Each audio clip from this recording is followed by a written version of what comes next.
posible el encuentro de hoy. En primer lugar, tendremos el honor de escuchar una breve recitación del Sagrado Corán, palabras que guían, iluminan y elevan nuestros corazones de la maravillosa voz del Sheikh Munir.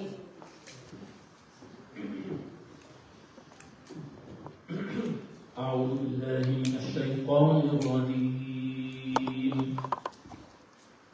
بسم الله الرحمن الرحيم. يا أيها الذين آمنوا لا يسخر قوم من قوم عسى أن يكونوا خيرا منهم ولا نساء من نساء عسى أن يكن خيرا منهن ولا تلمزوا أنفسكم ولا تنابزوا بالألقاب بئس الاسم الفسوق بعد الإيمان ومن لم يتب فأولئك هم الظالمون. يا أيها الذين آمنوا اجتنبوا كثيرا من الظن إن بعض الظن إثم ولا تجسسوا ولا يغتب بعضكم بعضا أيحب أحدكم أن يأكل لحم أخيه ميتا فكرهتموه واتقوا الله إن الله تواب رحيم. يا أيها الناس إنا خلقناكم من ذكر وأنثى وجعلناكم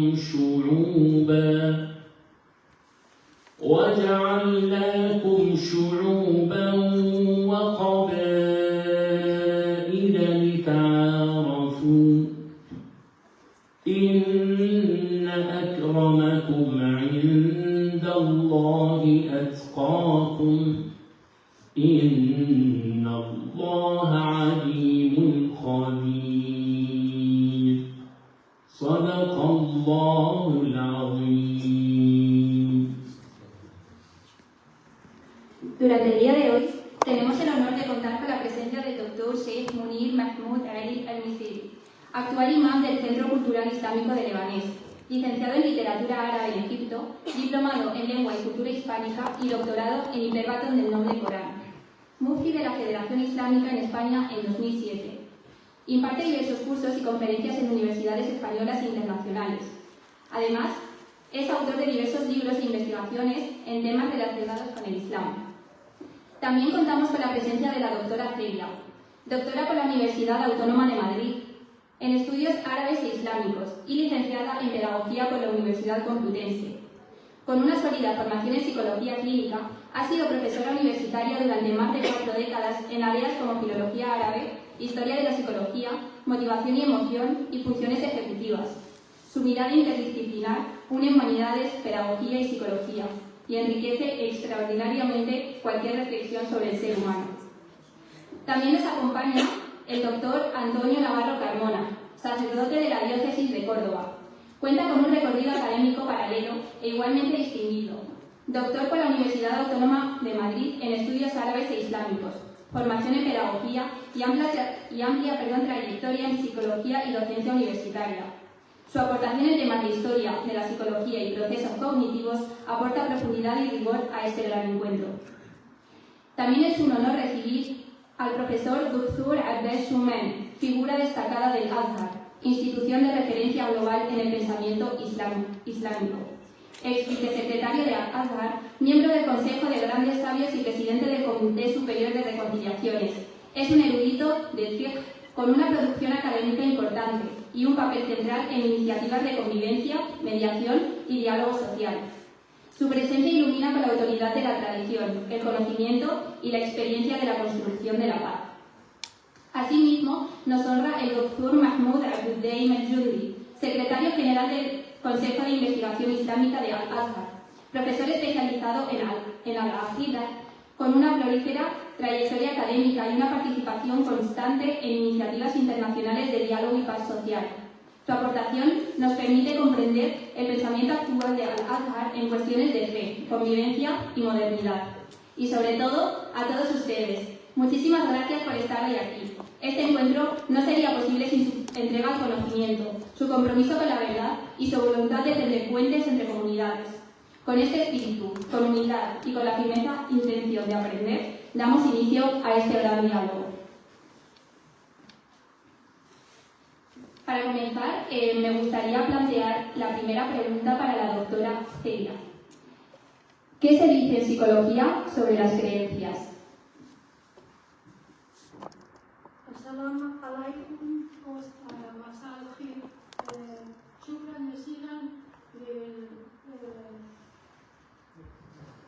للمؤسسة الإسلامية. Muchas gracias para la institución islámica que aquí presente que ha organizado este acto. Y a la pregunta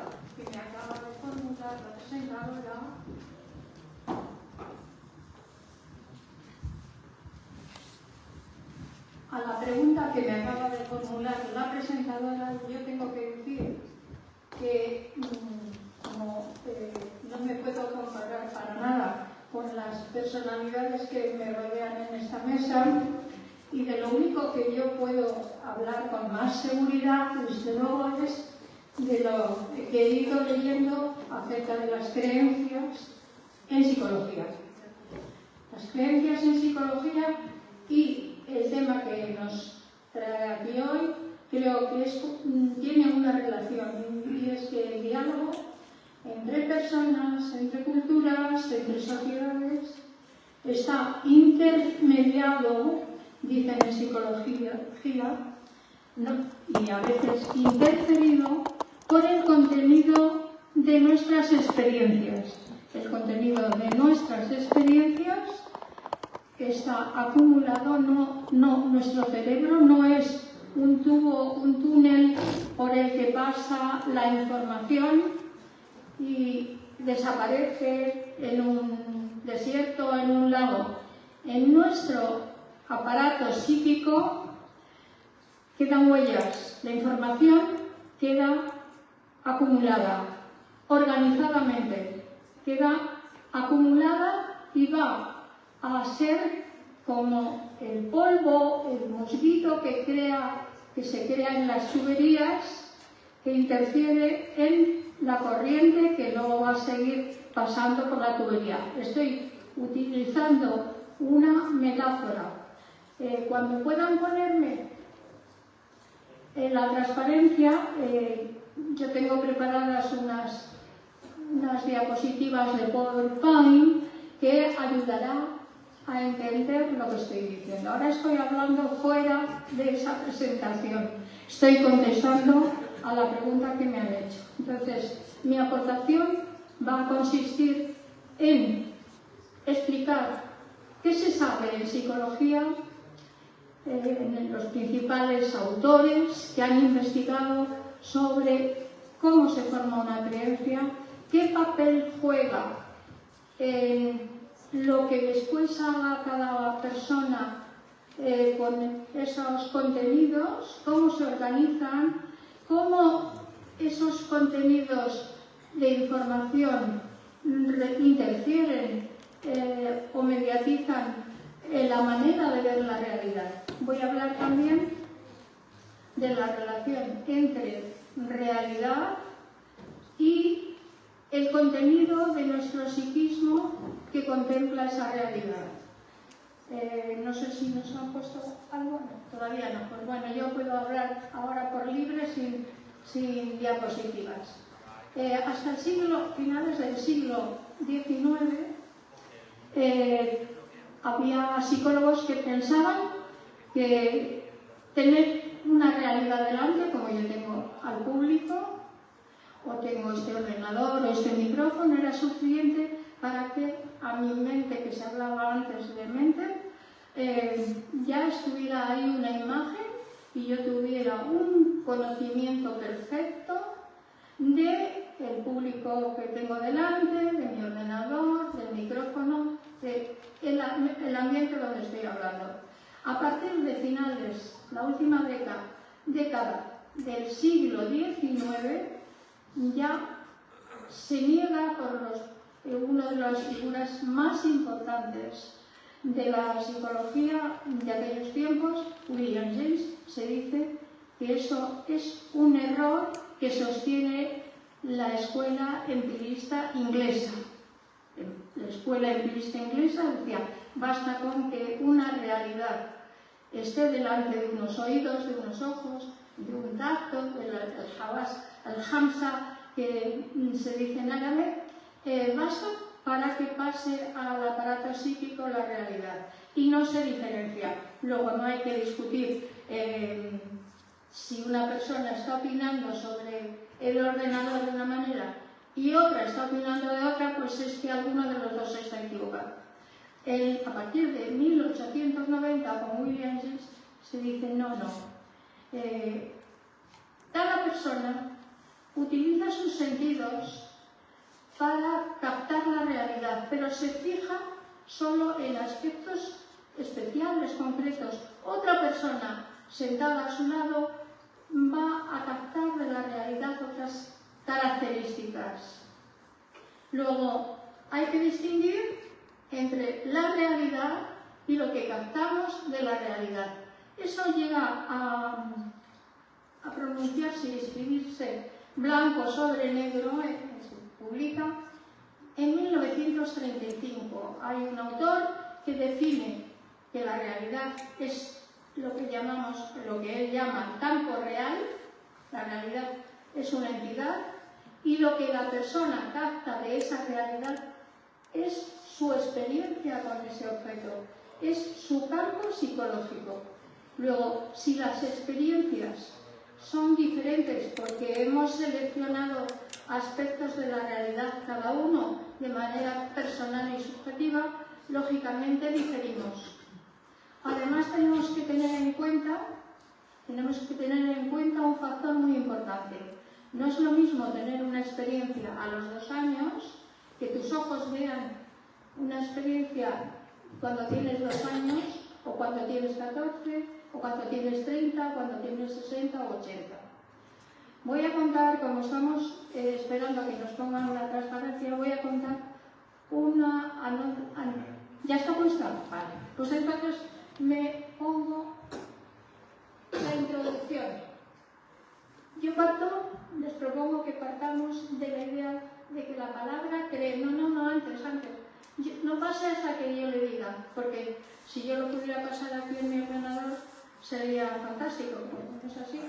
La palabra al-i'tiqad en árabe la comprenden todos los que han hablado o escrito en árabe, que aquí son la mayoría, y la palabra creencia, claro que la entendemos todos también quienes hablamos español, pero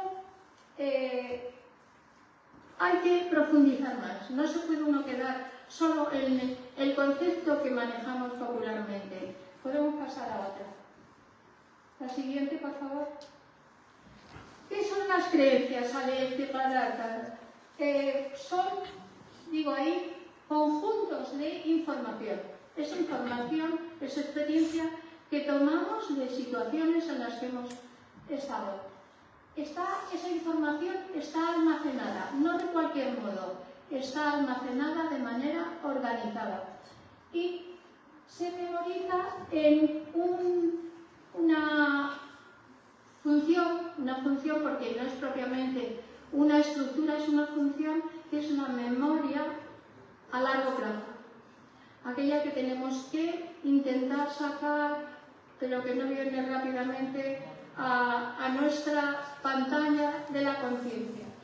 Es esa información que hemos asimilado del modo que he estado explicando antes, seleccionando partes de la realidad, no toda la realidad, sino aspectos concretos que personalmente seleccionamos, está almacenada con organización y pasan muchos años hasta que se encuentra un concepto, el concepto de esquema.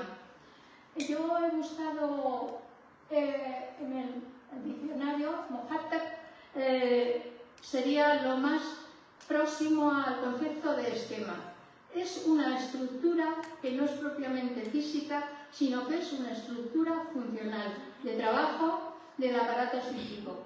Hasta los años 70 aproximadamente, incluso una fecha muy clave es el año 86, en los 70 ya se habla de esquemas, pero trabajar de una manera científica y segura se la encuentra citada en el año 86.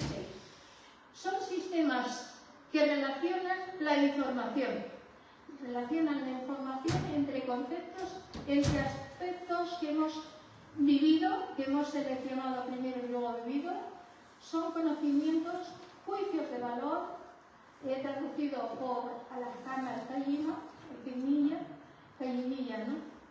Experiencias almacenadas activa o pasivamente y por las personas que han tomado como referentes a otras figuras, a otras personas. Luego, lo característico y lo terrible para el diálogo es que muchas personas tomamos esas informaciones que nos han transmitido en la infancia, las tomamos como verdades que no se pueden discutir, verdades absolutas, mutlakas. Eso sí que me parece que no va a tener contestación. Al mutlaka, las cosas que no se discuten porque son evidentes y son generalmente informaciones que han ingresado desde nuestra infancia. Decía que no es lo mismo que recibamos una información en la infancia, que recibamos a los 14, a los 20 o a los 30, y he anunciado contar una experiencia viva que me tocó presenciar. En un libro donde había figuras, encontramos una momia. Un niño de 3 años y medio, cosas así, estaba conmigo y yo pensé que no sabría la palabra momia. Me quedé con los ojos así como pendiente y me dijo momia. Y a los pocos tiempos me dice, ¿y no tiene mamá? Y yo dije, sí, la momia esta tiene mamá. Luego, en ese niño de 3 años y medio ya había ingresado información importante de que cuando uno está en peligro, la mamá te puede salvar, incluso si estás vendado como una momia.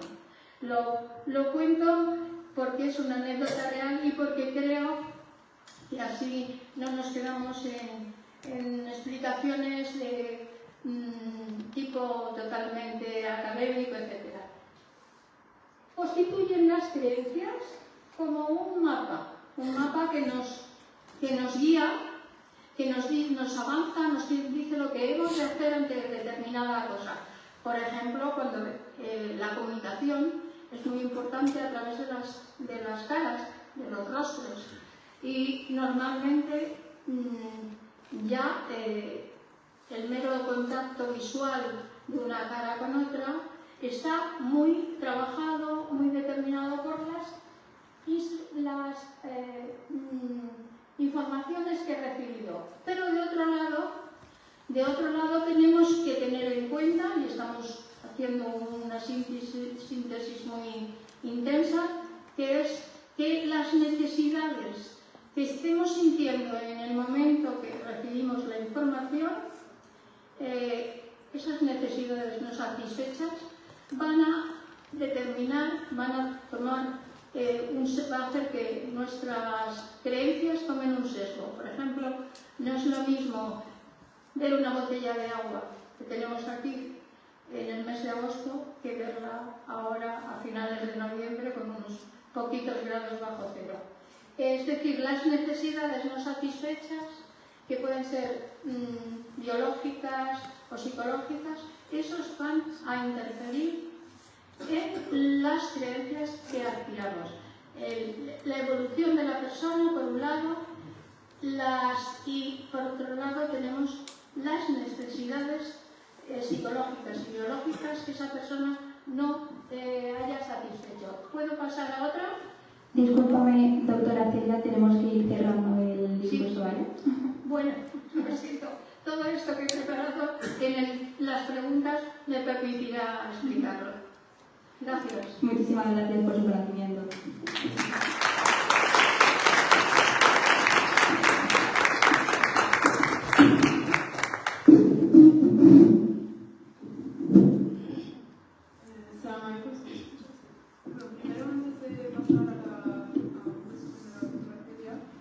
Voy a leer la traducción de los versículos que ha leído el Sheikh y después pasamos a un resumen de su intervención.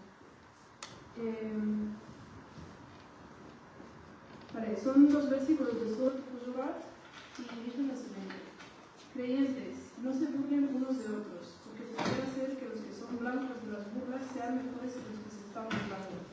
Que las mujeres no se burlen de otras mujeres, porque es posible que los que son el blanco de las burlas sean mejores que las que se burlan. No difamen ni pongan apodos ofensivos. Qué malo es comportarse como un corrupto después de haber sido agraciado por la fe. Quienes no se arrepienten, esos son los injustos.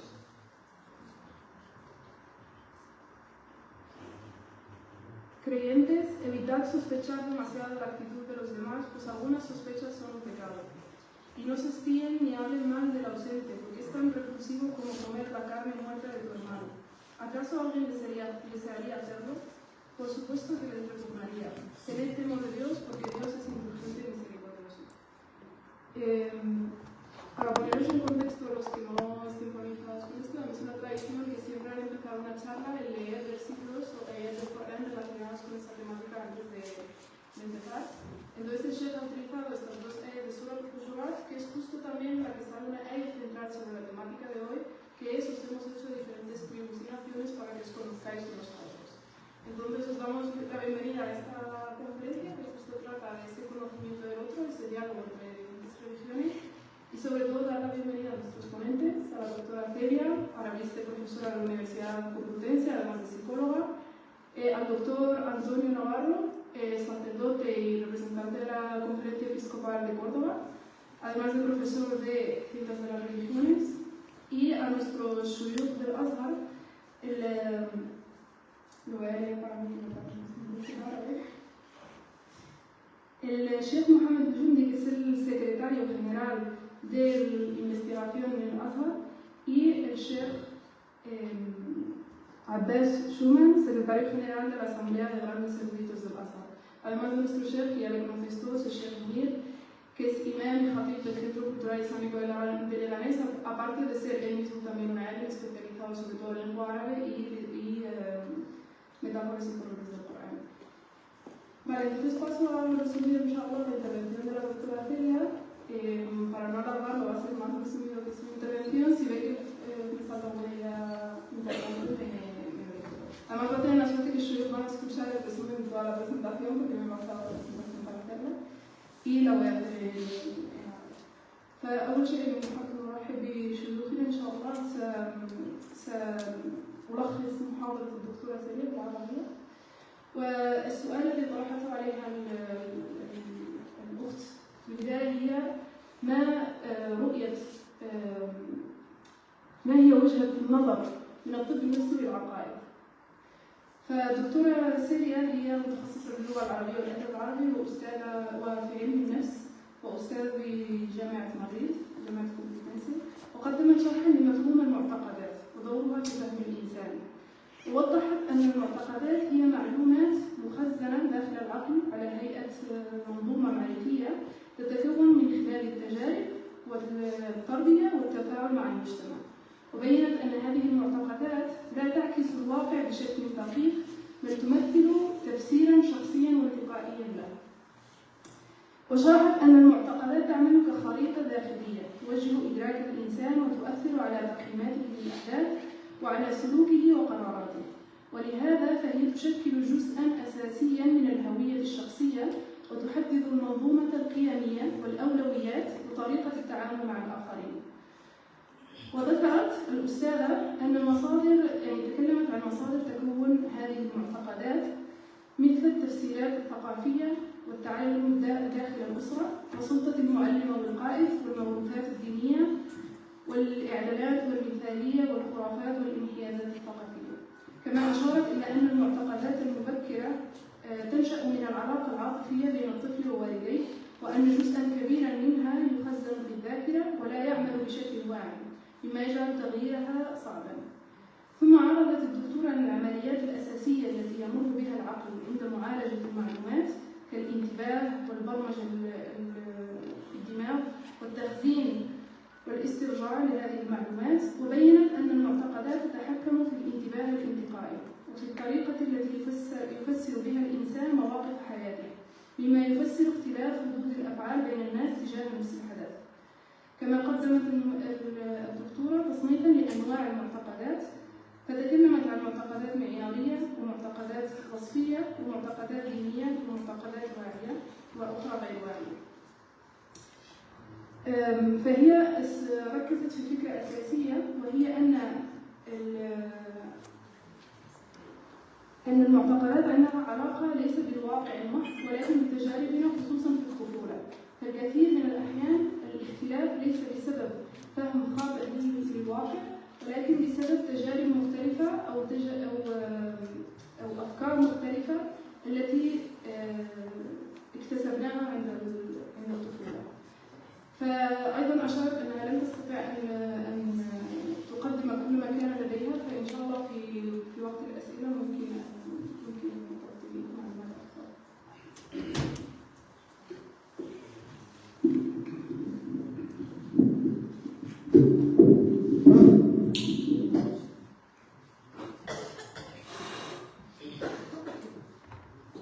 Muchísimas gracias, Emana, por la traducción.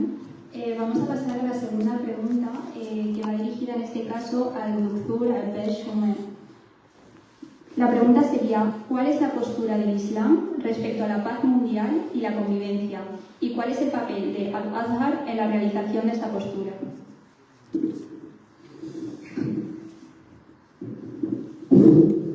اسمحوا لي قبل أن يتحدث فضيلة العلامة الأستاذ الدكتور عباس شومان أن ألقي بعض الضوء على شخصيته. أتى من وطنكم الثاني مصر، أتى من الأزهر الشريف، مصر الأزهر، والتي لا يتصور وجود مصر بدون الأزهر الشريف. أرسلت إليكم مصر علمين من أعلامها، وإن شئت قل نجمان من نجومها، راسخان في العلم، عالمان جليلان، وهذه فرصة عظيمة ويكفينا شرف رؤية وجهيهما المبارك. فضيلة العلامة الدكتور وكيل الأزهر الشريف والأمين العام لهيئة كبار علماء الأزهر في مصر كلها، رتبته أعلى من رتبة الوزير، فجزاهم الله خيرا على تواضعهم وعلى مجيئهم. شكرا للأزهر الذي أرسل إلينا العالمين الجليلين. كذلك فضيلة الأستاذ الدكتور محمد الجندي الأمين العام لمجمع البحوث الإسلامية، وهو من هو في علمه مثل الأستاذ الدكتور عباس قيمة وعلما ومسؤولية. فشكرا لمجيئكم.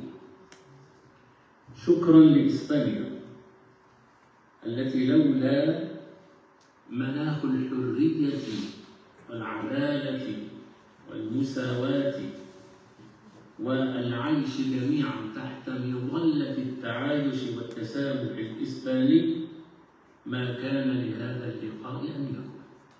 فشكرا له. ثم شكرا لكم أيضا أيها الحضور الكريم، فوجودكم دليل على اهتمامكم وإعطائكم من أوقاتكم الثمينة للحضور والاستماع للحضور الكريم. شكرا للتفردي، شكرا للدكتورة فيليا، شكرا لحضورهم، وهم أبناء البلد، فنسأل الله سبحانه وتعالى أن يبارك في العطاء. إن هذه المنصة شاهد على التسامح الديني والتعايش السلمي وقبول بعضنا ببعض، وهذه من نعم الله علينا، ونسأل الله سبحانه وتعالى التوفيق وأن نصل إلى أحسن النتائج بإذن الله تعالى. شكرا للإدارة، إدارة المركز الثقافي الإسلامي على رأسها الدكتور ياسر عيسى.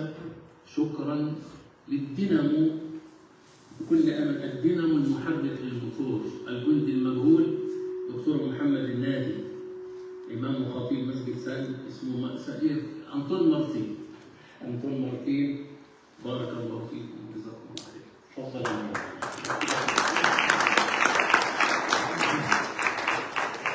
Antes de que el doctor continúe con la ponencia, inshallah, le voy a pasar el micro a la hermana para que traduzca las palabras del Sheikh Munir.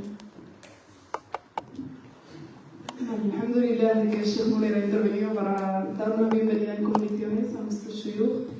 Y para aquellos que no hayáis entendido el árabe, es muy importante traducir esta parte para que entendáis el perfil de los dos shuyukh que nos están visitando. El primero es el Sheikh Abdel Shuman, que no es solamente un sheikh cualquiera, sino que él es el líder de la Asamblea de Ulema y de Shuyukh de Egipto, y no solamente de la Universidad del Azhar. Pero aún así, para los que no lo conozcáis, poner en contexto qué significa la Universidad del Azhar. No solo es una de las universidades más importantes del mundo musulmán históricamente, y cuando digo mundo musulmán significa que ahí han estudiado los shuyukh de todo el mundo, no solo de Egipto, sino que también hay que poner en contexto la importancia de Egipto como lugar central de la Umma y lugar central del mundo musulmán. Entonces, recordar que nuestros visitantes no solo vienen de una zona que es el núcleo del pensamiento y de la religión del Islam en todos sus sentidos, sino también tienen el más alto nivel intelectual y de representatividad de las ciencias islámicas y del Islam como religión. Entonces, en este sentido, usando también el ejemplo que ha hecho el Sheikh Munir, el doctor Sheikh Abdel Shuman no solamente es uno de los mayores profesores de una de las mayores, de las mejores universidades del mundo musulmán, sino que como representante y como líder de la Asamblea de Shuyukh de Egipto, su importancia para nosotros como musulmanes es incluso mejor que el primer ministro egipcio, para que entendáis su importancia. Por otro lado, también agradecer al doctor Jundi por su asistencia, y él es el secretario general de investigaciones del Azhar. Es decir, no solamente es una ulema con especialidades en ulum como la aqida y el fiqh, sino que como representante, como líder y secretario general del Centro de Investigaciones del Azhar, eso quiere decir que es también el que lleva a cabo el poder pensar en las cuestiones nuevas que puedan ocurrir que tengan relación con nuestra umma. Por otro lado, también agradecer a este país, porque alhamdulillah, gracias a las condiciones de libertad de expresión y libertad de reunión y otro tipo de libertades de las que podemos disfrutar en este país, podemos sentarnos todos nosotros, representantes y personas que con diferentes creencias e ideas, para compartir estas ideas y poder aprender unos de otros. Por último, agradecer también obviamente a los asistentes, tanto a vosotros, por hacer posible que este tipo de temas sigan teniendo importancia y sigan teniendo relevancia para poder repetirlos en otros momentos, y por supuesto a la doctora Celia y al doctor Antonio por su asistencia y por su tiempo para presentar estas ponencias. Y por último, el agradecimiento a Allah subhanahu wa ta'ala, que nos ha permitido esta oportunidad de poder estar aquí, de poder disfrutar y poder escuchar este tipo de ideas en este tipo de contexto relajado y pedimos a Allah subhanahu wa ta'ala que ponga baraka en este esfuerzo y que sea útil para todos los asistentes. La pregunta, pero la dije en español, ¿no? Ya está.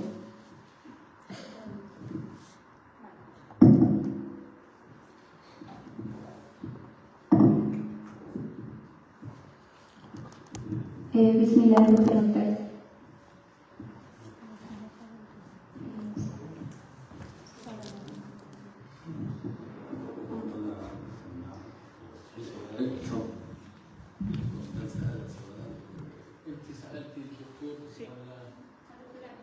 Sí.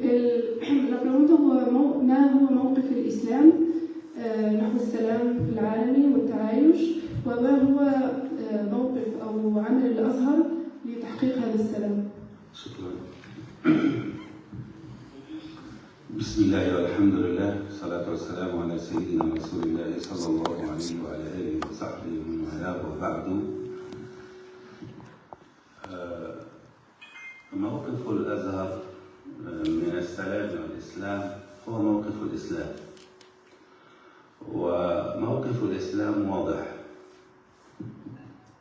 يؤمن إسلامنا وأمرنا أن نؤمن بهذا بالتعددية والاختلاف الديني. هذه مشيئة إلهية. أولا يقول الله عز وجل: ولو شاء ربك لجعل الناس أمة واحدة ولا يزالون مختلفين إلا من رحم ربك ولذلك خلقهم.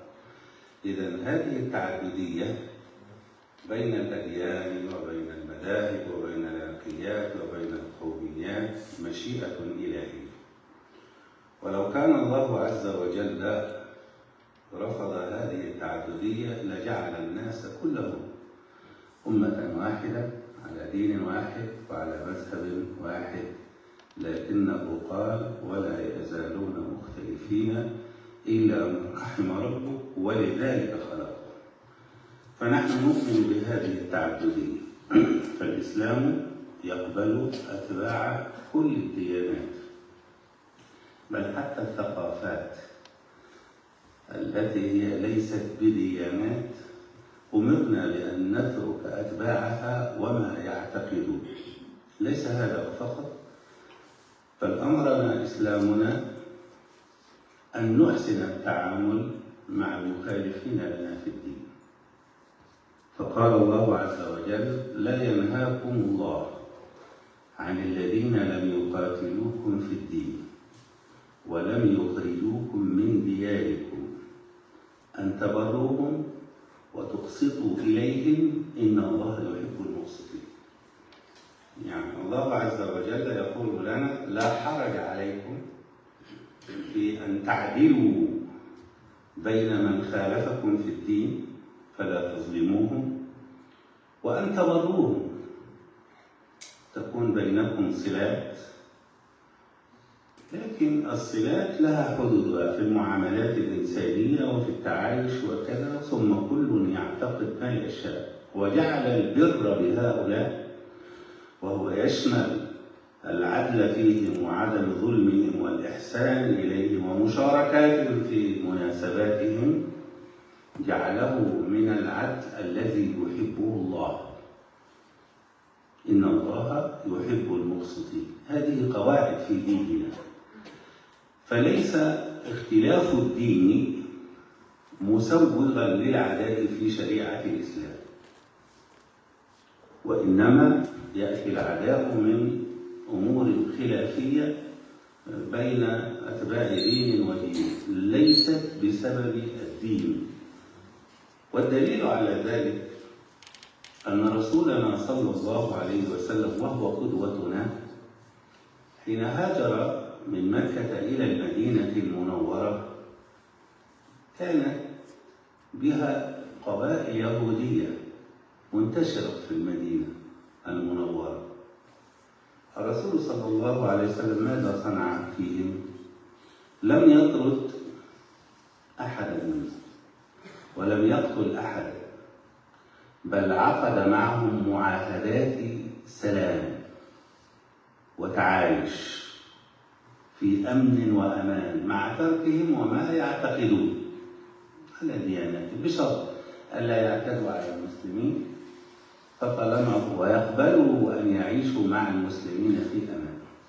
والتزم رسولنا صلى الله عليه وسلم بهذه المعاهدات ولم ينقض معاهدة منها حتى نقضوها هم فأخرجهم من المدينة. هذا هو التاريخ وهذا هو رسولنا ومعلمنا. وثيقة المدينة المنورة وهي أول وثيقة أسست للتعايش السلمي بين كافة فئات البشر وليس بين المسلمين. هذه الوثيقة العظيمة نؤمن بها بالضرورة في الأزهر الشريف، ولذلك من هذه المنطلقات يتحرك الأزهر الشريف. ماذا صنع؟ حتى لا أطيل عليكم، صنع الكثير.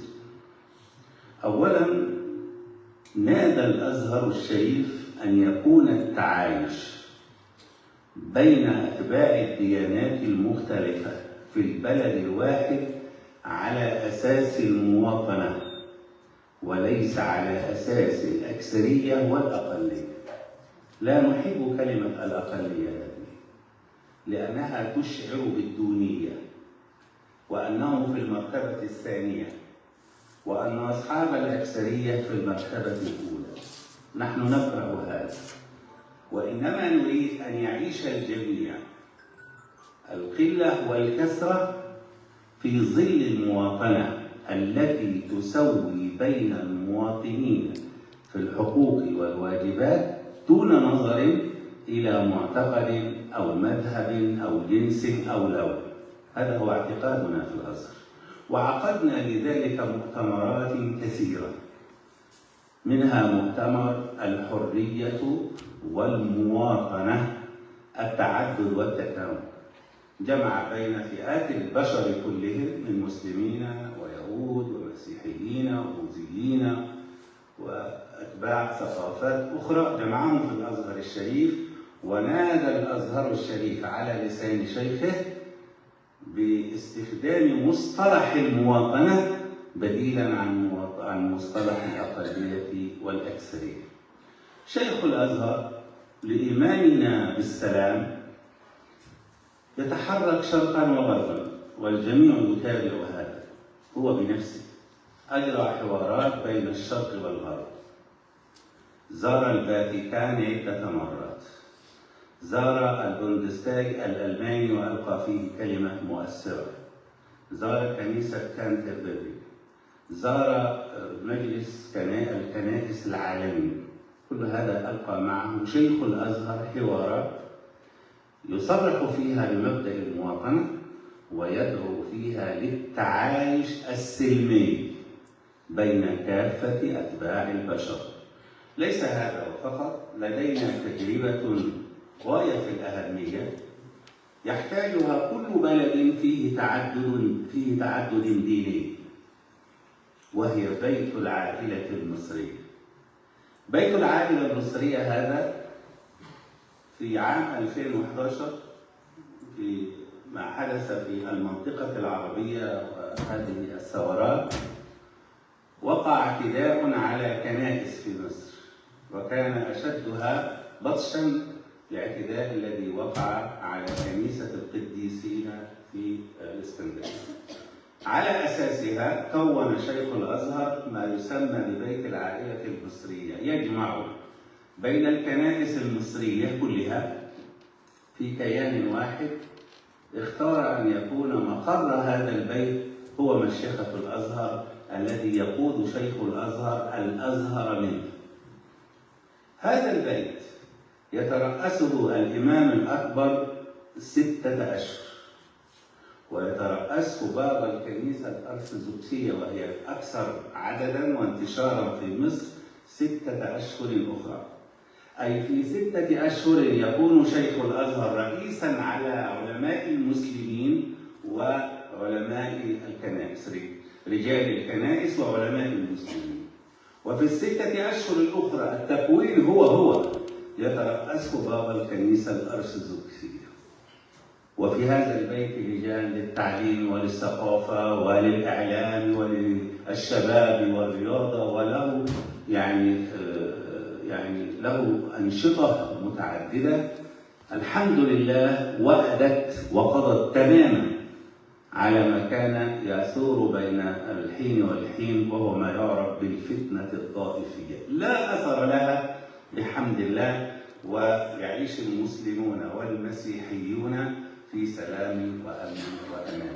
هذه بعض تحركات الأزهر الشريف لإقرار السلام العالمي الذي ينادي بالمواطنة وينادي بوقف سباق التسلح وبخاصة المدمر، وتحويل هذا الإنفاق على السلاح إلى تنمية المجتمعات. الحديث طويل، ولكن يعني نظرا للترجمات وكثرة المتحدثين لا أريد أن أطيل عليكم أكثر. شكرا لكم والسلام عليكم ورحمة الله وبركاته.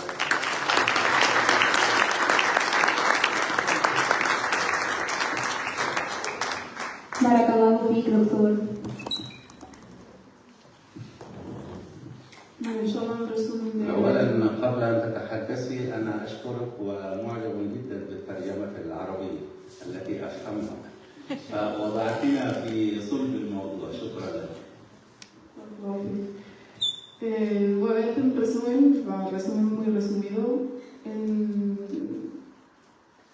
Vale, entonces lo primero es el doctor resume sobre la pregunta original, que no sé si la recordáis, cuál es el papel, el rol del Islam en asegurar esta paz mundial y cuál es el papel del Azhar en este tema.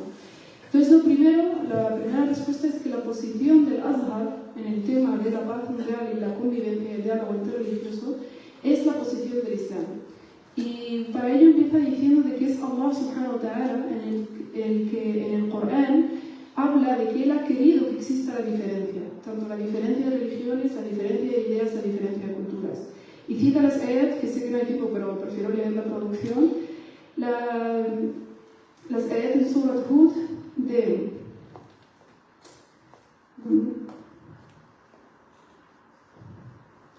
las que Allah subhanahu wa ta'ala dice, ayat 118 y 119 de Surat Hud: si tu Señor hubiese querido, si Allah hubiese querido, habría hecho de todos los seres humanos una sola nación de creyentes, es decir, una sola nación con la misma creencia.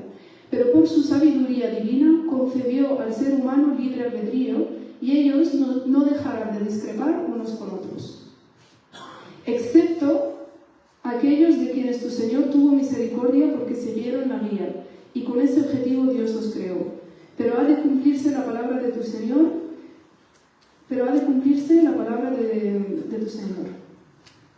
Entonces, en esta sura, Allah subhanahu wa ta'ala habla de que es Él el que ha querido que exista esa diferencia entre las diferentes religiones y creencias. Por otro lado, mencionaba también la área de que incluso cuando Allah subhanahu wa ta'ala cita el concepto de la religión del Islam como la religión que concluye y aúna todas las demás, aún así ordena cómo tienen que ser los términos de convivencia con las personas de estas religiones. Y él dice en la Sura 60 de la Ayah 8: Dios no os prohíbe hacer el bien y tratar con justicia a quienes no os han combatido por causa de la religión ni os han expulsado de vuestros hogares, porque Dios ama a los que actúan con justicia. En segundo lugar, el Sheikh ha mencionado de que los conflictos, cuando se hacen en nombre de la religión, no se suelen deber a la religión misma, no se suele deber a que los textos de esta religión llamen al conflicto, sino que se debe al comportamiento de los seguidores de estas religiones. Y puso como ejemplo al profeta sallallahu alaihi wasallam, el mejor representante del Islam, que cuando él tomó el liderazgo de Medina, y era una ciudad en la que aún no todos sus habitantes eran musulmanes, una de las primeras medidas que tomó fue el firmar el Tratado de Medina para reconocer, incluso por escrito, los derechos y las características específicas de las otras creencias, especialmente de los judíos. Entonces, en este sentido, el Azhar ha tomado también, ya no solo en términos de los valores islámicos, sino también ha tomado medidas específicas e institucionales para asegurar esta convivencia. Entonces, por ejemplo, una de las cosas que ha incentivado el Azhar hasta poder materializarlo es basar el reconocimiento dentro de Egipto, dentro del país y en general, también exteriormente, según el concepto de ciudadanía. Es decir, que las personas sean reconocidas según su ciudadanía o la ciudadanía a la que pertenecen y no por el concepto de minorías y mayorías. Es decir, mayoría musulmana, minoría copta, minoría ortodoxa. Sino es egipcio y luego el tema de las creencias, sean mayoritarias o minoritarias, no es algo de base de reconocimiento público. Además, envía regularmente representantes a las principales reuniones y conferencias internacionales de diálogo interreligioso. Es decir, sus esfuerzos no los limitan dentro del país, sino que también asiste a conferencias internacionales como, por ejemplo, en el Vaticano o en Alemania y en otros sitios. Además, dentro de las muchas instituciones que ha establecido, ha puesto el ejemplo de una de ellas, que es la Casa de la Familia Egipcia. Y es en el contexto de unos ataques que hubo a unas iglesias ortodoxas en los que el Azhar tomó la iniciativa de, para asegurar que no vuelva a ocurrir algo parecido, reunir en una institución, la esta Casa de la Familia Egipcia, a todos los representantes de todas las iglesias egipcias, aparte de los ulema dentro de Egipto, y hacer que el liderazgo de esa institución no lo lleve el Azhar, sino que se reparta en 6 meses. El liderazgo, la persona que lleva la institución es el Azhar y los otros 6 meses es el Papa de la Iglesia Ortodoxa, porque es la religión cristiana mayoritaria en Egipto. Y hasta ahí.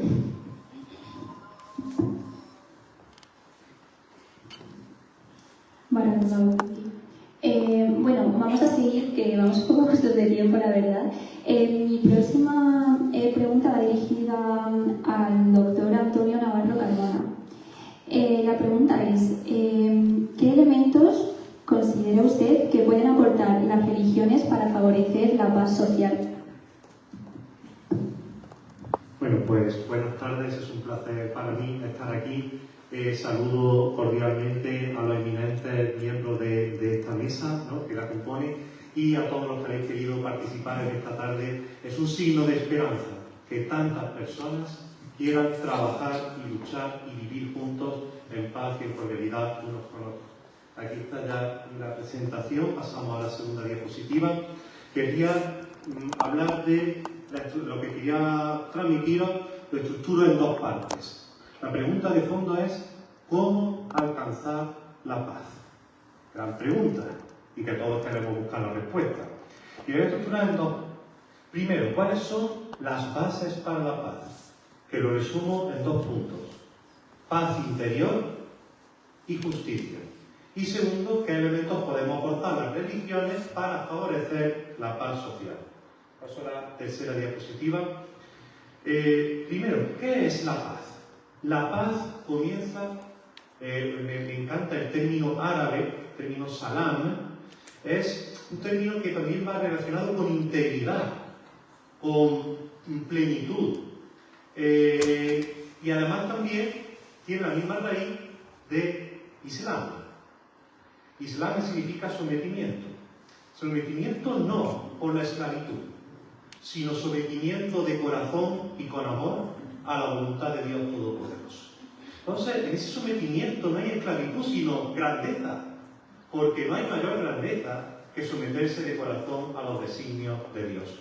Cuando el ser humano rehuye la tentación de Shaitán de convertirse en Dios, y ese contenido es común tanto a la religión islámica como a la cristiana, aparece como la tentación más fuerte del demonio de Shaitán es: conviértete tú en Dios. No necesitas a Dios, tú eres el Dios. Y esa postura puede darse incluso entre supuestos creyentes, entre cristianos y musulmanes que en teoría sean creyentes, pero que en realidad su Dios no es el Dios todopoderoso, sino que es su propia voluntad. Así aparece, eso en realidad es una forma de shirk, cuando uno se adora a sí mismo. Aparece, por ejemplo, en la Torá, en el libro del Génesis, que la serpiente, el demonio, tienta a Adán y a Eva diciéndole: seréis como Dios. Ese fue el primer pecado de la humanidad. Y después de ese pecado vienen todos los demás pecados y todo el demás odio, la violencia, la muerte, el asesinato, como es el siguiente crimen que aparece en la Biblia, que es el asesinato entre los dos hermanos, que cuando Caín mata a Abel. ¿Cómo comienza la paz? Dice Jesús en el Evangelio, un día le preguntaron, ¿dónde está el reino de Dios? Y él respondió, el reino de Dios no está aquí o allí, el reino de Dios está dentro de vosotros. Cuando el reino de Dios que comience en tu corazón, desde ahí se podrá extender al resto del mundo, al resto de la sociedad. La paz, por lo tanto, inicia en la paz interior, en la búsqueda de Dios y el sometimiento a la voluntad de Dios. Y segundo, la paz es fruto de la justicia. Esta expresión es tanto de la Biblia cristiana como recientemente lo ha repetido mucho el Papa San Juan Pablo II. No puede haber paz cuando se basa en someter a los demás. Aquí hay paz porque se hace lo que yo digo, y así nadie rechista. Eso no es paz. Ni tampoco es la paz de la anarquía. Aquí cada uno haga lo que quiera y así ya hay paz. He puesto un ejemplo de niño pequeño. Cuando un padre quiere que su hijo no le moleste, haz lo que te dé la gana. Así ya no te molesta, claro, porque te molesta más cuando dices no, y entonces llora, se enfada. Pero es que muchas veces hay que decir no, porque decir no ayuda a hacer mejor a esa persona. No por el sometimiento, sino por la convicción. He puesto aquí una frase de la Biblia, la justicia y la paz se besan, la verdad brota de la tierra. Cuando hay justicia e igualdad, se favorece la paz. Cuando hay un clima de desigualdad, de conflicto, de que cada uno cuando las personas no tienen lo necesario para vivir, tarde o temprano surgirá la violencia, porque no hay las condiciones para poder vivir esa paz. Paso a la segunda parte de la respuesta. ¿Qué podemos aportar las religiones para ayudar a la paz social? ¿Qué podemos dar? Pues he puesto en estas diapositivas, paso a la siguiente, pasar a la siguiente, ahí. He puesto en rojo lo que no y en azul lo que sí. Debemos luchar primero contra toda polarización y fundamentalismo.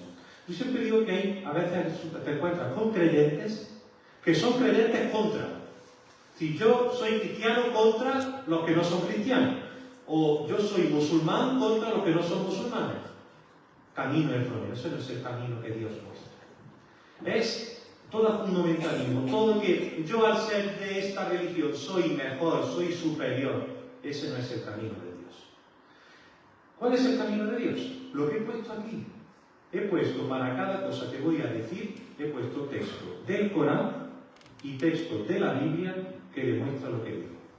Dice la Biblia, todo lo que es verdadero, noble, justo, puro, amable, laudable, todo lo que sea virtud y mérito, tenedlo en cuenta. Es una frase de la Biblia refiriéndose que allá donde haya bondad y virtud, aunque sea fuera de la propia religión que uno practique, tenedlo en cuenta, asumirlo, descubrirlo, valorarlo. Y he puesto dos frases que sonarán más al resto de a todos los auditores que estáis aquí, que son de la Surat al-Baqarah. Rivalizad más bien en buenas obras. Es una frase en un contexto muy específico. Se están peleando sobre creencias, y dice Dios, más bien rivalizando en argumentos sino en buenas obras. Y también la frase, venida una palabra común para vosotros y vosotros, de la Surat al-Imran. Por lo tanto, en la religión te dice, debes tener la capacidad de poder reconocer cosas buenas en el que no cree lo mismo que tú, en el que no vive la misma religión que tú. Puedes reconocer cosas buenas y no somos enemigos, sino que podemos ser amigos. Otro elemento a evitar, el relativismo moral y el indiferentismo. ¿Por qué? Porque en esta sociedad hoy día se predica que habrá más paz mientras cada uno haga lo que le dé la gana. Y hay que tener en cuenta cuál es la guía que Dios nos pone. ¿Qué es la libertad que Dios ofrece al ser humano? ¿Y qué tipo de libertad es? Dios no deja libertad para que hagamos lo que nos dé la gana porque todo esté bien. No. Dios siempre da luz y guía. Dios siempre da luz y guía. Pero no te coacciona, no te esclaviza, sino te dice, esto es lo correcto, síguelo. Y hay que dar la libertad del ser humano para seguir el camino del bien o para seguir el camino del mal. Pues también como creyentes debemos ser testimonio a esta sociedad de cuál es el camino del bien. No diciendo que da igual lo que cada uno haga, no, no. Hay un camino del bien. Yo lo ofrezco, pero sin coaccionar. La libertad ficticia. Que no haya coacción en religión y censura tal parte, ¿no? Y también en la misma línea va la Biblia. Si tú adviertes al malvado que cambie de conducta y no lo hace, él morirá por su culpa. Pero tú habrás salvado la vida, porque tú has hecho lo correcto. Tú se lo has dicho. Deja ya a cada persona que después elija. Y por último, frente al materialismo y la adoración del dinero o la apariencia externa, queridos creyentes, qué gran pecado es adorar, porque si ahora no hay ídolos por ahí, nadie adora a Manat, o nadie adora, ¿no? Pero sí que adoramos, o podemos caer en el error de adorar el dinero, de adorar el éxito, de adorar el que yo tengo que subir y por lo tanto puedo pisotear para conseguir algo. Cuidado con adorar la imagen física, la fama. Cuidado con esos ídolos que nos desvían del camino de la adoración del único Dios. Tiene que estar en el centro Dios y la dignidad que Dios da al ser humano. Poner al ser humano en el centro. Y aquí he puesto unas frases desde la Biblia: donde está tu tesoro, allí está tu corazón. ¿Dónde está tu tesoro? ¿En el exterior o está en el interior, en la virtud? Amad la justicia, gobernante de la tierra. Pensar correctamente del Señor y buscarlo con sinceridad de corazón. No está en la virtud, está en el poder. Y también otra frase del primer libro de Samuel: el Señor mira no la apariencia, sino que el Señor mira el corazón. Estas son frases de la Biblia. Y las del Corán os sonarán mucho más. Como por ejemplo, cuando habla de gastad en limosnas por vuestro bien, porque están a salvo de su propia codicia, esos precisamente alcanzarán la felicidad. Es decir, poner el corazón no en la riqueza, sino en entregar riqueza. Porque uno no se hace más grande mientras más gana, sino mientras más da. En definitiva, y concluyo, la última. Me he ido diciendo que fueran pasando las diapositivas. Pasamos a la última. En conclusión, las religiones que podemos aportar: humanizar al ser humano. Hoy día el ser humano se ha convertido en una cifra. Somos clientes, somos instrumentos para ganar dinero. No. El ser humano tiene un valor infinito. El ser humano es criatura de Dios. Debemos mostrar al ser humano su condición frágil. No somos dioses, somos frágiles, somos débiles, somos pecadores. Pero a la vez debemos demostrarle su grandeza. Grandeza que se encuentra precisamente cuando uno se inclina y se postrena ante Dios. Muchas gracias a todos.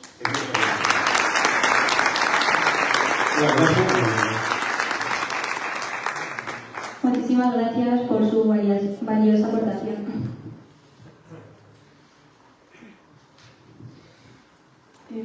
muchas gracias دكتور بروفيسور أنطونيو. السؤال الذي طرح على الأستاذ أنطونيو هو أستاذ العلوم الدينية وممثل هيئة الأساقفة بقرطبة، هو ما هي العناصر التي يمكن أن تقدمها الأديان لتحقيق السلام الاجتماعي؟ فقدم الأستاذ الدكتور وضح أن أشار في البداية لأن هدف مداخلته هو توضيح أسس السلام. يعني قبل الإجابة عن هذا السؤال يجب توضيح أسس السلام الحقيقي، ثم ما الذي يمكن للأديان أن تقدمه للمساهمة في هذا السلام. فأوضح أن السلام يبدأ من داخل الإنسان، أي من سلام القلب. فالشخص الذي يسعى لفرض سيطرته على الآخرين لا يمكن أن يعيش السلام الحقيقي، بل يسقط في نوع من الشرك. وقال أن هذه الفكرة، وخصوصا فكرة الشيطان وكونه هو الذي يعني يجعل الإنسان يتخذ نفسه إلها، هي فكرة مشتركة بين المسلمين والنصارى، واستشهد بنصوص من التوراة والإنجيل ليبين أن ملكوت الله يبدأ من داخل النفس وليس فقط بالإسلام الخارجي السلام الخارجي والسلام الاجتماعي. ثم انتقل إلى الفكرة الثانية، وهي أن السلام ثمرة للعدالة، فالاستسلام للقهر أو فرض إرادة واحدة على الشعوب لا يدوم، كما حدث في يوغوسلافيا مثلا أو في دول أخرى. وأن لا سلام مع غياب غياب الحق أو انتشار الأكاذيب. ثم أكد الأستاذ على أن كرامة الإنسان إذا انتهكت فإن العنف والبغضاء سيظهران عاجلا أم آجلا. كذلك لا يمكن بناء السلام على الفوضى أو إرضاء النزوات الأنانية بلا ضوابط. بعد ذلك عرض الأستاذ ما يجب على الأديان أن تقدمه، خصوصا في زمن يزداد فيه الانقسام والعنف، الاختلافات والعنف. أكد أن على أهل الأديان أن يشهدوا للسلام من خلال القدرة على الاختلاف دون أن نكون أعداء، وأن التواضع والحوار والاستماع للآخر ضرورات لبناء مجتمع متوازن. واستشهد بآيات من الإنجيل والقرآن وبنصوص من الإنجيل تدعو إلى التنافس والتعاون في الخير والبحث عن كلمة مشتركة. فذكر مثلا آية سورة البقرة: ولكل وجهة هو موليها فاستبقوا الخيرات أينما تكونوا يأتي بكم الله جميعا إن الله على كل شيء قدير.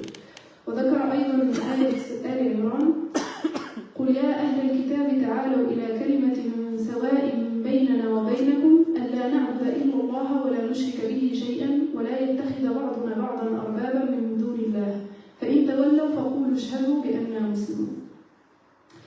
وتكلم كذلك على خطر اللامبالاة الأخلاقية، حيث يترك الإنسان سدى دون توجيه بحجة احترام حريته، بينما في الحقيقة يترك فريسة للخطأ وللهوى.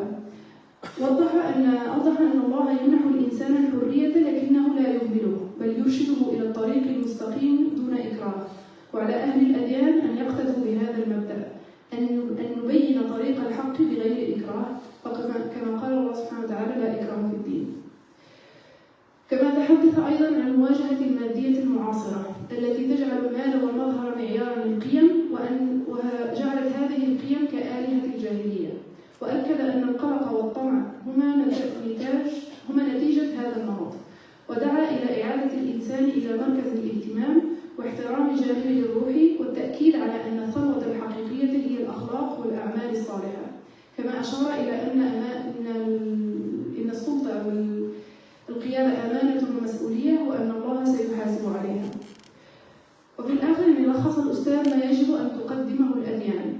فالفكرة الأولى هي أن الأديان يجب أن تعيد إنسانية الإنسان، أن تعيد مركزية إنسانية الإنسان وعدم اختزاله في رقم أو أداة إنتاج. والفكرة الثانية تذكيره بحقيقته الضعيفة والهشة، وإبعاده عن الغرور والادعاء بأنه يمتلك الحقيقة المطلقة فيصبح هو نفسه إلها. والفكرة الثالثة يجب على الأديان أن تحذر الإنسان من الوقوع في وهم التصرف كإله يريد السيطرة على الآخرين بلا حدود. وختم بقول والله أعلم.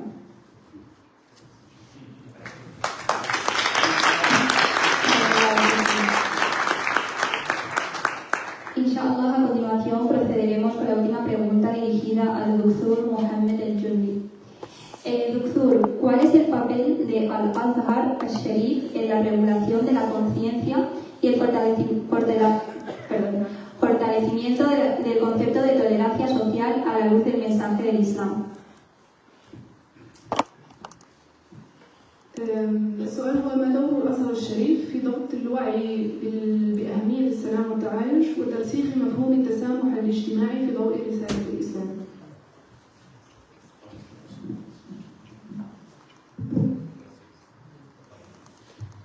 بسم الله الرحمن الرحيم. السلام عليكم ورحمة الله وبركاته. الحمد لله، وأصلي وأسلم على سيدنا رسول الله صلى الله عليه وسلم. وبعد،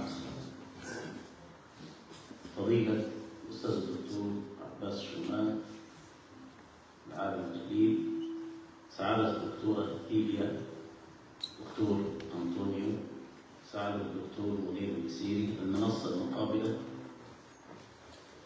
أقول في مقطع كلمتي أن رسالة الأزهر الشريف بقيادة فضيلة الإمام الأكبر أستاذ الدكتور أحمد الطيب شيخ الأزهر تدعو العالم كله للسلام ونبذ العنف واحترام الإنسانية، وهي رسالة الإسلام. وعندما نتشارك الحديث عن التعايش والتسامح نقول إن وجودنا على هذه المنصة بهذا الترتيب وهذا التناول رسالة للعالم كله بلسان الحال قبل لسان المقال، لنصبح جميعا في نداء واحد وفي صوت واحد أن الحياة التعايشية التسامحية أصبحت ضرورة وجودية. وعندما تحدثت سعادة الدكتورة فيليا عن النزعة النفسية العقدية، نقول أن هذا يتناغم مع النزعة الفطرية في الإنسان التي قال الله تعالى عنها: فأقم وجهك للدين حنيفا فطرة الله التي فطر الناس عليها. ونلاحظ أن هذا الشعور كلي وجزئي يدفع الإنسان إلى الإيمان بالله، وكلنا نشترك في هذا الشعور. كذلك عندما نفكر في أن رسالة الأديان تقوم على إثبات القيم والأخلاق التعايشية التسامحية، وأن هناك ثلاثة عوالم: العالم المادي والعالم الروحي وكذلك العالم العقلي أو الفكري. وعندما نقول أن العالم الروحي لا بد، أو عندما نذكر العالم الروحي نقول أن هذا العالم يحتاج إلى الشعور الفطري والدافع النفسي في إثبات هذه النزعة بوجود الله تعالى، ويستحيل أن يكون تحليل هذا الجانب الروحي أو هذا التصديق الروحي عن الجانب أو التحليل المادي، أو إثبات أو الاقتصار على إثبات العالم الروحي بالطريقة المادية التي نقيمها عند إقامة التجارب الكيميائية. المهم أننا نقول من المسلمات البدنية التي لا يختلف عليها عاقلان أن دم الإنسان غال، وأن حرمته باقية راسخة يقوم عليها أو تقوم عليها حياة الإنسان الراقية التي تختلف تماما عن حياة الغابة التي تنتطح فيها الوعول من أجل الفريسة. وعندما نقول اشتراك القيم بين الأديان وإن اختلفت المعتقدات مع احترام الخصوصيات، نقول أن الله تعالى مثلا قال في القرآن الكريم: ولا تقتلوا النفس. وفي سفر التثنية من 5:17 في وصايا العشر: لا تقتل، لا تزني، لا تسرق، لا تشهد على قريبك شهادة الزور. وكل هذه الأخلاقيات والقيم واردة في القرآن الكريم. إذا البعد عن هذه القيم يخالف مفهوم الرسالات أو غايات الرسالات الإلهية أو الرسالات السماوية. وعندما نطالع آيات الله سبحانه وتعالى في صياغة العلاقات الإنسانية نجد ما نرمقه من خرائط ترسم خطوة السير في هذه الحياة. قال الله تعالى حين خاطب الإنسانية مخاطبا إياها بأصلها الإنساني: يا أيها الناس اتقوا ربكم الذي خلقكم من نفس واحدة وخلق منها زوجها وبث منهما رجالا كثيرا ونساء. وقال: يا أيها الناس إنا خلقناكم من ذكر وأنثى وجعلناكم شعوبا وقبائل لتعارفوا.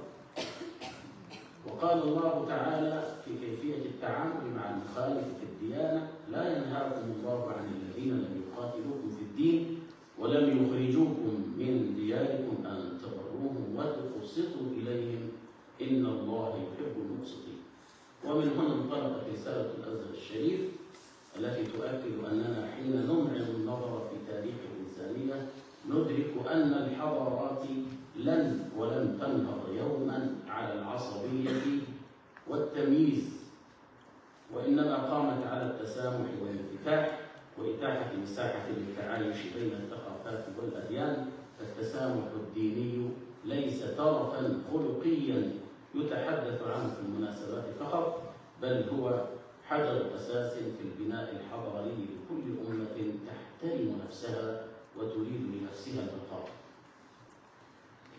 وإن جميع الرسالات السماوية جاءت لتكرم الإنسان من حيث هو إنسان، من حيث خلق الإنسان، من حيث طبيعة الخلق، بغض النظر عن العرق أو اللون أو المعتقد. قال تعالى: لكم دينكم ولي دين. وقد اجتمع الأزهر الشريف اليوم مع شركائه في العاصمة مدريد على إيمان راسخ بأن الشراكات الحضارية ينبغي أن تحل محل الصراعات الحضارية، وأن تتكامل الدول والحضارات في تبني خطاب عالمي عادل متوازن يعيد للقلب إيمانه وللعقل الإنساني مكانته أمام نزعات الاستعلاء والأنانية. وعندما ننظر أيضا في كتاب الله سبحانه وتعالى نجد أن الله سبحانه وتعالى وجه إلى هذا التعايش في مثل قوله: اليوم أحل لكم الطيبات وطعام الذين أوتوا الكتاب حل لكم وطعامكم حل لهم، إلى آخر هذه الآيات. وقال: لا إكراه في الدين. وهناك شواهد كثيرة طبعا عبرت في سياق عمل سيدنا رسول الله صلى الله عليه وسلم عن هذا الانسجام في مجتمع واحد، كما ذكر أستاذنا مثلا وثيقة المدينة المنورة التي جمعت المجتمع المدني كله تحت سقف التعايش والأخوة الإنسانية والدفاع المشترك عن الوطن. وعندما نقول رسول الله وفعل رسول الله صلى الله عليه وسلم تذكر أن هناك ثمة نصوص نبوية تؤكد انسيابية التعامل مع الآخر من واقع حياة المجتمع الأول وبإشراف سيدنا رسول الله صلى الله عليه وسلم. ومن أبرز ما ورد في السنة بلسان الحال وبلسان المقال أولا بر النبي صلى الله عليه وسلم بالآخر وعيادته. يعني أحد غير المسلمين مرض فزاره أو عاده رسول الله صلى الله عليه وسلم. وكذلك تعامل النبي صلى الله عليه وسلم مع الآخر بالاستدانة والرهن في المعاملات المادية الدنيوية. لذلك قالت السيدة عائشة رضي الله عنها وأرضاها: توفي رسول الله صلى الله عليه وسلم وجره مرهونة عند يهودي ب30 صاعا من شعير. إذا التعاملات لم تكن محجورة بل كانت انسيابية ومنفتحة. كذلك أمن الإسلام الآخر وحماه وحقن دماءه، فقد كفل حق الأمن لغير المسلمين في مجتمع واحد على أساس إنسانيتهم وحياتهم مع المسلمين في وطن واحد. وقد شدد الإسلام العقوبة على من روعهم وأفزعهم وأثار قلقهم أو أراق دماءهم. ولذلك قال رسول الله صلى الله عليه وسلم: من قتل معاهدا لم يرح رائحة الجنة وإن ريحها لتوجد من مسيرة 40 عاما. وفي منتهى كلمتي أؤكد على أن تفصيل احترام الآخر والبر به والقسط في التعامل معه في الإسلام يضرب بجذوره في عمق النظرية والتطبيق. وأؤكد أنه من أخطر العثرات التي تعطل مسير منظومة احترام الخصوصيات الدينية عملية التسويق التضليلي للفكر كتشويه صورة الإسلام واتهامه بالتطرف واتهامه بما ليس فيه. فقد راح الإسلام ضحية الخصومة المعلنة أو سوء الفهم من قبل من يتحدثون باسم الإسلام. كذلك أؤكد على أن الإسلام منذ بزوغ فجره لا يكل ولا يمل من بسط يد التسامح مع الآخر بالليل والنهار، وأن الإسلام نبذ الإكراه في الدين. وأدعو إلى ضرورة فهم رسالة الإسلام ودعوته لاحترام الآخر وإنشاء مراكز بحثية وملتقيات فكرية تجمع بين الآراء لتبث في الفضاء الإلكتروني وفي العالم الواقعي رسالة الأديان التسامحية بعيدا عن حياة الغابة التي عكرت صفو الوجود على هذه البسيطة. بارك الله فيكم وجزاكم خيرا، والسلام عليكم ورحمة الله وبركاته. بارك الله فيكم.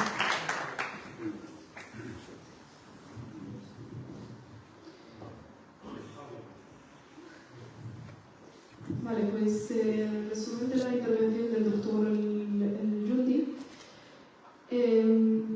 lo primero es recordar que la simple existencia de este evento, bueno, recordar esta pregunta, que es cuál es la posición del Azhar en asegurar los valores de los que estamos hablando y las bases de la convivencia social. Entonces, lo primero es recordar que la simple existencia de este evento y el hecho de que hayan venido desde Egipto y que a pesar del limitado tiempo que tienen durante su visita, dediquen el tiempo para hacer este tipo de conferencias, ya indica el interés y la importancia que le da al Azhar a este tipo de intercambios. Y también su importancia, viendo también las personas que asisten. Entonces, al igual que ha expresado el otro chef anteriormente, una de las primeras ideas que hay que mencionar es que la posición del Azhar hacia el establecimiento de este tipo de valores siempre se van a basar en la posición del Islam en este sentido, porque al fin y al cabo es una universidad islámica. Entonces, lo primero que hay que aclarar es que la vida tiene diferentes dimensiones. Entonces, está la dimensión espiritual, la dimensión emocional, la dimensión mental, la dimensión material. Entonces, uno de los problemas que se pueden cometer es utilizar los argumentos de un tipo de dimensión para hablar sobre otra. Entonces, por ejemplo, cuando queremos hablar de cuestiones espirituales, no podemos utilizar argumentos materiales para hablar a favor o en contra de algo. La razón por la que se menciona esto es que, por ejemplo, para demostrar si las diferentes religiones y las diferentes ideas y culturas tienen o no valores compartidos, no se recurre a la política o a la economía, o a las ideas de que el hombre es un lobo para el hombre y de que los humanos biológicamente o de manera innata tienden a la competición violenta y a la competición egoísta y agresiva, sino que se debe ver qué es lo que dicen los textos de estas religiones y los textos, las ideas de estas culturas sobre el otro, sobre las otras religiones y las otras culturas. Entonces, en este sentido, vemos que los textos de las grandes religiones, sobre todo las hoy representadas, destacan la idea de los valores compartidos que se observan entre ellas. No solamente ha mencionado los mismos versículos del Corán que ha mencionado anteriormente el doctor Antonio, sino también ha mencionado el texto del Torah, que como no sé cómo lo estoy traduciendo, de no matarás, no ofrecerás falso testimonio, etc. Y este tipo de textos y otros muchos, y también la práctica histórica de estas religiones y la existencia de sociedades, tanto en el presente como en el pasado, en el que las diferentes religiones han convivido en el mismo lugar, son pruebas de que no solamente es una idea moderna, sino que existen valores compartidos entre estas diferentes culturas y que hay que tener cuidado con las visiones materialistas de la diferencia. Después ha mencionado dos ayat del Corán como argumentos, como lo que hemos dicho de esa visión islámica basada en lo que Allah subhanahu wa ta'ala mismo dice, y la primera es la ayah de Surah Nisa, la primera ayah de Surah Nisa: seres humanos, tened temor de vuestro Señor, que nos ha creado de un solo ser, del que creó a su cónyuge e hizo descender de ambos muchos hombres y mujeres. Tened temor de Dios, en cuyo nombre se reclaman los derechos, y respetad los lazos familiares, porque Dios lo observa todo. La otra ayah, que es una ayah que complementa esta idea, es la ayah de Surat al-Hujurat.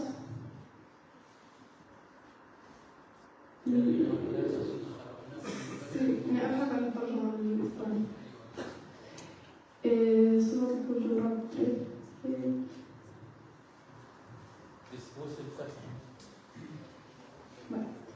En la que Allah subhanahu wa ta'ala dice: oh seres humanos, os he creado a partir de un varón y de una mujer, para que os congreguéis, os he hecho en pueblos y tribus diferentes, para que os conozcáis unos de otros, porque ciertamente el mejor entre vosotros es el que tiene más conciencia de Dios. Entonces, estas dos ayat destacan la idea compartida también en las otras grandes religiones monoteístas de que la diferencia con la que se jerarquiza o se dice si un ser humano es mejor que otro es en el nivel de su conciencia y de su relación con el Creador, y no en las diferencias culturales, ya sean familiares, de parentesco o de otro tipo de relaciones.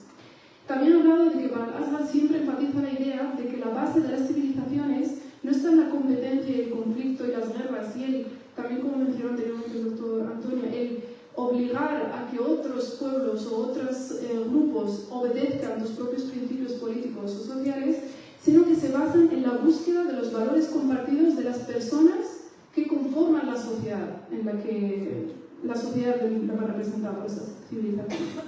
Entonces, en este sentido, el Azhar envía varias veces al año a este tipo de representantes para que en sus visitas a las ciudades, como en el caso de Shuyukh, en su visita a Madrid, se reúnan con representantes del Islam, o sea, con otros Shuyukh, pero también con los representantes de otras religiones para promover la idea de alianza de civilizaciones en vez de la idea del conflicto o choque de civilizaciones que es popular desde otros puntos de vista. Por último, quería enfatizar también el ejemplo del propio profeta sallallahu alaihi wasallam. Además de las ayat mencionadas, el ejemplo vivo de qué es una sociedad islámica es el ejemplo de la sociedad liderada por el Rasul sallallahu alaihi wasallam. Entonces hay muchos ejemplos en la sira del profeta, pero he mencionado dos. La famosa visita del Rasul sallallahu alaihi wasallam al judío que estaba enfermo en su lecho de muerte, y el ejemplo de cómo esto no es solamente algo que el Rasul sallallahu alaihi wasallam hizo en un momento de debilidad del Islam, sino que incluso Aisha radhiyallahu anha nos dice que en el momento de su muerte el Rasul sallallahu alaihi wasallam tenía empeñado su armadura a un judío, por lo que también se indica cómo las relaciones económicas y las relaciones del día a día eran normales dentro de una sociedad islámica. Por ello, para concluir, el recordar esta idea de que no solamente en el presente, sino tenemos toda una larga tradición histórica y de los textos y dentro de las ciencias islámicas que demuestran cómo desde la jurisprudencia, desde la creencia, desde el Corán y desde Sunna está esta idea enfatizada del respeto a otras creencias, incluso cuando viven dentro de una sociedad dirigida por el Islam, y que por lo tanto no debemos llevarnos por las ideas hechas desde un interés político o económico o de dominación que quieran apoyar o incentivar esta idea del conflicto inevitable entre las religiones. Por lo tanto, el Sheikh concluye animando a que se sigan haciendo otras iniciativas, no solo este tipo de conferencias, sino instituciones de investigación y de diálogo para poder ganar esta batalla de que si es una alianza de civilizaciones o un choque de civilizaciones, y que sean iniciativas tanto a nivel presencial como también en las redes sociales, que es donde más suelen ganar las ideas del conflicto.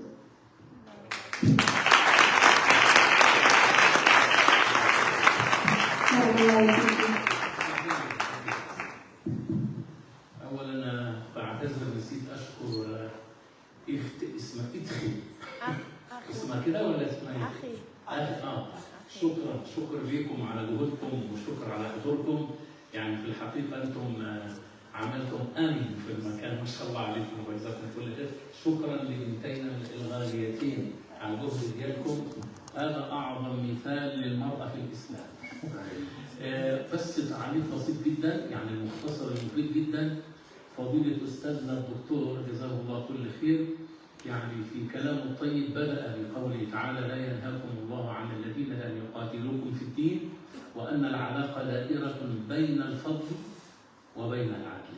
وبدأ الله بأحبهما إليه وهو الفضل قبل العدل، ثم حلق بنا من فضاء النظريات إلى التطبيق ودور الأزهر الشريف في ذلك.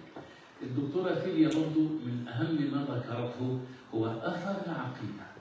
أثر العقيدة في السلوك الإنساني والسلوك البشري، وأن هذه العقيدة تؤخذ من المحضن الأول وهو من لبان الأم أو لبن الأم ونصيحة الوالد. فالأسرة من أهم الأسس التي يتربى عليها الإنسان. كذلك الدكتور أنطونيو أعجبني جدا في بعض الوقفات التي ذكرها في كلمته. استوقفني عندما تحدث عن السلام النفسي، نفس الكلام اللي كنت بقوله قبل المحاضرة. من علم الرحمة الداخلية، لما كنا بنتكلم عن الإرهاب وقتل الأبرياء قالوا لي الجهل، قلت لا، أعظم من الجهل فساد القلب. فساد القلب وفساد الفطرة البشرية هو الرحم الأم الذي يخرج عنه كل عمل إرهابي وكل عمل إجرامي. وأعجبني استدلاله بنصوص من القرآن والسنة، وعندما قال عبادة الإنسان نفسه، عبادة المال، عبادة الدينار, il mesmo significado del dicho del profeta Muhammad la Basir. فهو جاب نفس كلام سيدنا رسول الله صلى الله عليه وسلم. أستاذنا في فضيلة الدكتور محمد الجندي بارك الله فيه حلق بنا في بساتين الواقع وبساتين التعامل. بداية من احترام الاختيار العقدي لا إكراه في الدين، ثم طوف بنا في العلاقات السلوكية الاجتماعية. وقد بدأ ذلك أستاذنا الدكتور عباس عندما تحدث عن معاهدة المدينة، فحلق بنا في واحد بعد حرية العقيدة كيف أن الإسلام أوجد قنوات التواصل بين المسلمين وبين غيرهم، وكان الإسلام في هذا هو النموذج الرائع والمثل الأعلى لكل الأديان والمعتقدات، ليس من باب العاطفة والشعور وإنما من باب الحقائق وبيان الأمور. كيف أننا من مجال العقيدة للطعام المشترك نأكل منهم ويأكلون منا، نتزوج من نسائهم، رفع الظلم عنهم. أعظم الغزوات في فتح مكة كانت من أجل الدفاع عن مين؟ كانت دفاعا عن غير المسلمين. وتفضل مولانا عن زيارة المرضى بل والموتى، زيارة حملهم وإعطاء التعازي في مصابهم وزيارة مقابرهم إلى غير هذا من الأمور التي توثق العلاقات بين المسلمين وبين غيرهم تحت مظلة اللي قالها فضيلة مولانا الدكتور عباس ونسيت أذكرها في البداية، هي كلمة المواطنة التي تعني التساوي في جميع الحقوق والواجبات. شكرا جزيلا وبارك الله بالجميع.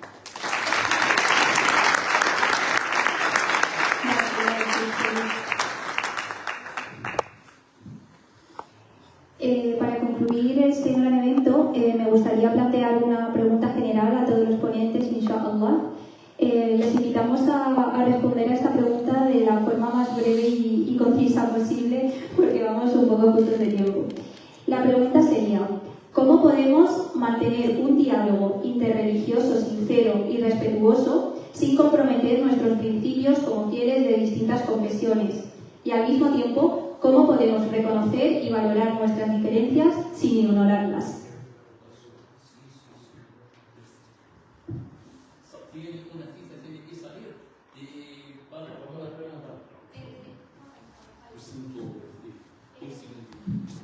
Bueno, es que tengo el tren a las 9 para volver a Córdoba, entonces por eso hay la prisa, ya tengo que marchar para la estación de Leganés Central y lo que ya sabéis, por vosotros vivís aquí.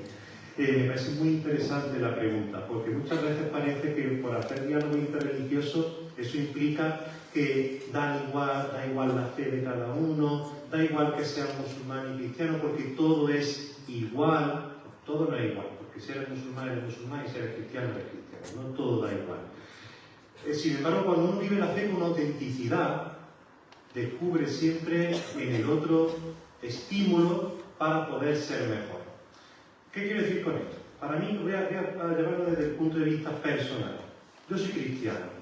Para mí, Jesucristo es el centro de todo. Para mí, su palabra, su doctrina, su mensaje, su entrega, y sí, su entrega en la cruz, porque lo creemos así, como sabéis. Para mí eso es el mayor gesto de amor del mundo y es mi motivo de vida. Y su palabra es mi motivo de vida. ¿De acuerdo? Y eso es mi esencia. Igual que vuestra esencia es la fe en un único Dios y en Muhammad Rasulullah. ¿No? Estamos de acuerdo.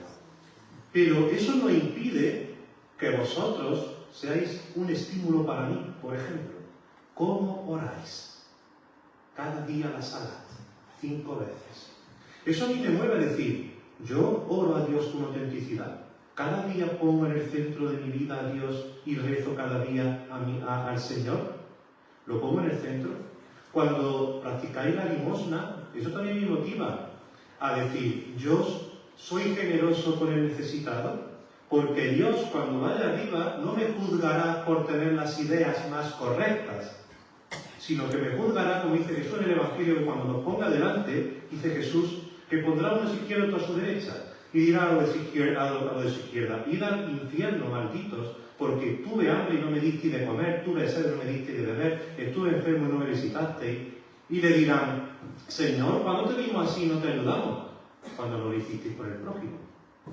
Y a los de la derecha le dirán, venid benditos, pasad al reino de los cielos, porque tuve hambre y me diste de comer, tuve sed y me diste de beber. Y le dirán los justos, pero Señor, ¿cuándo hicimos todas esas cosas buenas por ti? Y Jesús le responderá, cuando lo hicisteis por el prójimo, por el enfermo, por el pobre, lo estabais haciendo por mí.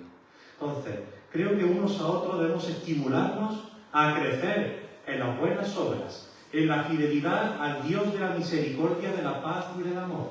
Creo que así, aunque no dé igual ser cristiano o musulmán, porque no da igual, sin embargo, nosotros podemos estimularnos en ser mejores creyentes, mejores personas y en crear una sociedad mejor. Muchas gracias por escucharnos.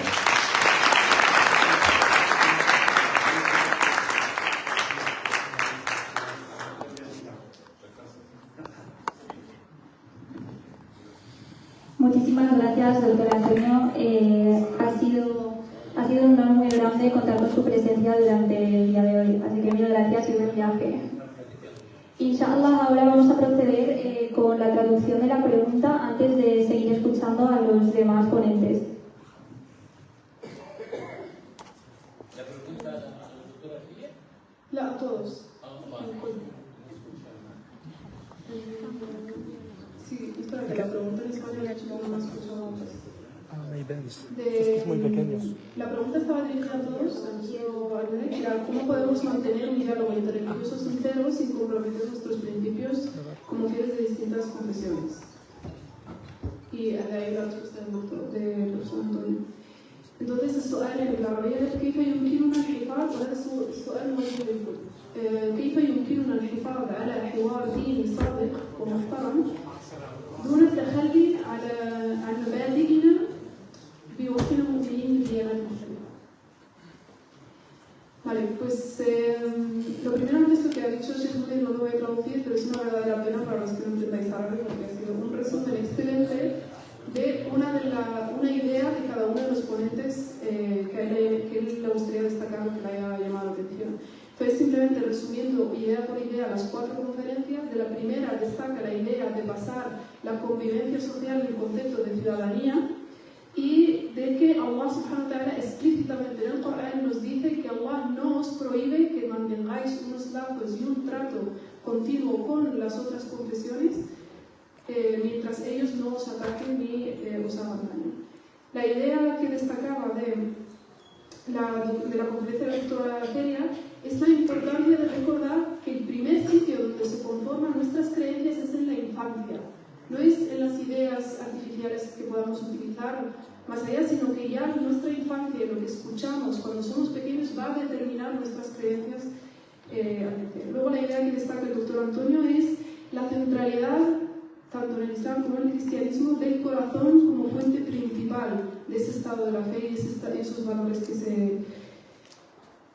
se practican. Y por último, el destacar como una intervención del doctor Jundi ha sido un listado de ejemplos prácticos sacados tanto desde Sira, de Rasul sallallahu alaihi wasallam, el mejor ejemplo, como de las experiencias contemporáneas, sobre todo desde su posición como representante del Azhar, para materializar estas ideas de convivencia. De que no son solo ideas y charlas, sino que son cosas que ocurren y han ocurrido en la realidad.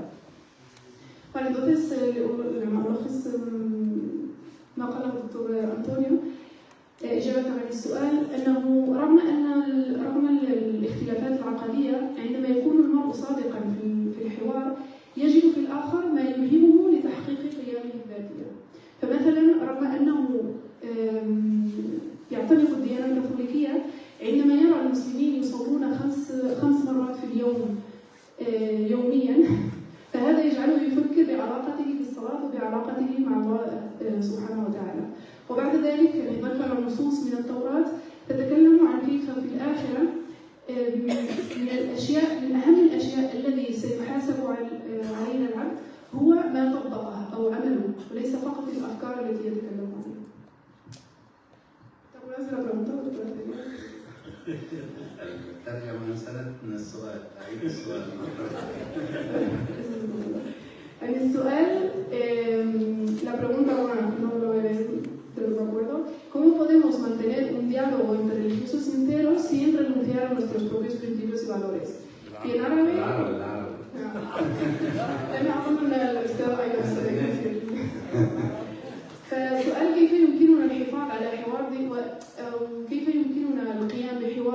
صادق ومحترم بدون أن نتخلى عن قيمنا أو مبادئنا.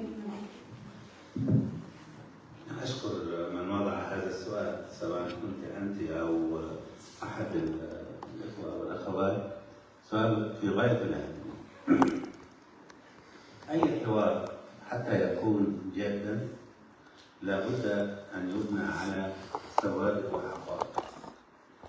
مشكلتنا في الحوارات التي نجريها مع الآخر أنها إما أن تتصف بالهجوم اللامبرر واتهام الآخر بأنه يقف خلف كل المصالح التي يعاني منها البشر، ونحاول أن نبرر ديننا وأتباعه من هذه المشاكل التي تحدث بين الناس، وإما أن نسير في اتجاه آخر وهو اتجاه المجاملة والبعد عن المكاشفة. نحدث الآخر ونمدحه ونبين أن إسلامنا أمرنا بالحوار وبالتعايش السلمي وبي كذا، ولا نوجه له أي انتقاد. وكلا المسلكين خاطئ، ولذلك كل الحوارات التي تنشأ بيننا وبين الآخر، سواء كان الآخر من بين المواطنين مواطن مثلنا لكنه ينتمي إلى دين آخر، أو كان الآخر دولة أخرى، حوارات لا تحقق شيء لأنها تبتعد عن ملامسة الحقائق. وقلت هذا الكلام مرة في نيويورك في مؤتمر عقد للحوار بعنوان الحوار بين المسلمين والولايات المتحدة الأمريكية، ورأيت أن الكلمات اتجهت في اتجاه التنظيم للحوار، وأن كل طرف يشكر الآخر وكأنه لا توجد مشكلة. قلت بالنص لن يصدقنا أحد ممن خلفنا إذا سرنا في هذا الاتجاه. نحن حين نخلو بأنفسنا ننتقد الآخر ونحمله كل الكوارث التي نعاني منها، وهو كذلك. يحملوننا الإرهاب وما يحدث من مشاكل أحيانا للمسلمين وأحيانا لدين المسلمين، وكلاهما منه براء. إذا أردنا حوارا صادقا فعلينا أولا أن نبرئ الديانات كلها وليس الدين الإسلامي من تهمة العنف والتطرف ضد الآخر، فهذا لا يوجد في دين من الأديان على الإطلاق. يبقى اجعلوا الأديان بعيدة لا علاقة لها بهذا العنف، لا علاقة لها بهذا التطرف. حتى في ديننا الإسلامي بعض الناس يستغربون كيف يوجد في القرآن آيات للحرب وأخرى للسلام، وإذا تمعنوا فيها والوقت يضيق يجدون أنها جميعا هي آيات سلام. علينا أن نعترف أن من بيننا كمسلمين وصارحنا الآخر وطالبناه بالعدل وبالإنصاف وعدم التحيز في القضايا حين يتناولها، أمكن للحوار أن ينتج. إذا كان الحوار صادقا وبنية الوصول إلى حلول هذا كلام مقنع ويمكن أن نصل إلى نتيجة لا نستفز الآخر ولا نفتري عليه، وهو يعرف أخطاءه ونحن نعرف أخطاءنا. هذا هو المهم، دون تجريح ودون هجوم ودون تخوين للآخر. نقول تعالوا إلى كلمة سواء، إسلامنا أمرنا بها. هذه الأخطاء موجودة، تعالوا نعمل على إصلاحها. إذا أقمنا الحوار على هذه الأسس حققنا نتائج ملموسة. شكرا.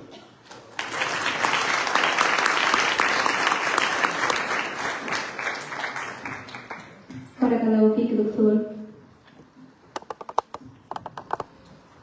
Vale, entonces como respuesta a la pregunta, lo primero que hay que tener en cuenta es que cualquier diálogo serio debe estar fundamentado en unas bases compartidas, en unos principios compartidos. Entonces hay dos errores comunes. El primero es que esa relación, esa comunicación entre diferentes religiones y culturas está basada en una batalla de egos, en una manera de demostrar que el otro está en error, de destrozar al otro y humillarle, o está basada en una adulación vacía, como una manera de cortesía o de simplemente hacer la pelota al otro, pero luego se sale de ese tipo de diálogos sin ningún tipo de resultado tangible. Entonces, ambas actitudes no tienen efecto, y lo primero que hay que hacer para que un diálogo realmente sea fructífero es y eficaz. Es, primero, hay que basarse en hechos reales, es decir, no simplemente hablar desde la teoría, sino basarse en conocer el contexto y saber qué es lo que está pasando. En ese sentido, hay que establecer, por un lado, el principio y creer profundamente en la idea de que ninguna de las religiones, de las grandes religiones, llama a la violencia del conflicto, de que todas han sido acusadas en algún momento injustamente de promover la guerra o la intolerancia, pero en realidad todas tienen como objetivo el elevar los estándares del ser humano. Entonces, por un lado está esa verdad como principio general compartido, pero por otro hay que también, de una manera objetiva y calmada, reconocer el contexto y saber que todas las religiones tienen dentro de ellas personas que comparten esa religión o forman parte de esa religión, que han llevado a cabo actos de violencia, ya sean personas individuales, ya sean naciones, en nombre de una religión. Y por lo tanto, teniendo en cuenta estas dos bases compartidas, es desde donde podemos dialogar. Sabiendo que estoy hablando con el otro, de que los dos compartimos el objetivo de hacer que estos valores de tolerancia lleven a esta paz duradera, pero por otro lado, conocer las circunstancias concretas en las que se produce el conflicto para poder resolverlo.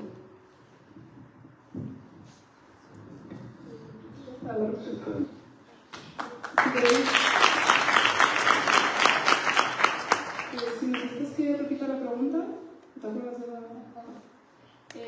la pregunta era cómo podemos llevar a cabo un diálogo fructífero y eficaz que esté basado en ese respeto a las otras religiones sin renunciar a nuestros valores y creencias propias. Bueno, voy a ver si yo hago una síntesis, porque si no, lo necesita el tema. Yo ya expuse al principio que parto de que las creencias de la persona se forman de una forma muy singular y personal, por lo tanto, yo llamaría respeto. Pero también es cierto que hay que volver la vista a la historia. Y vemos que se han infringido los derechos de las personas en multitud de ocasiones. Tenemos que tomar posición ante eso y decir, vamos a apoyar toda aquella medida que sea justa para la mayoría de la gente. Justo es que cada uno tenga sus ideas, pero también es como justo y exigible es que las personas consigan mantenerse vivas, consigan mantenerse alimentadas, consigan todos los derechos que quieran ejercer. Entonces hay que afrontar las ocasiones en que se instrumentalizan desde la propaganda, el intercambio de aparentes diálogos que muchas veces lo que sí esconden es un grado muy alto de hipocresía, de nifaq.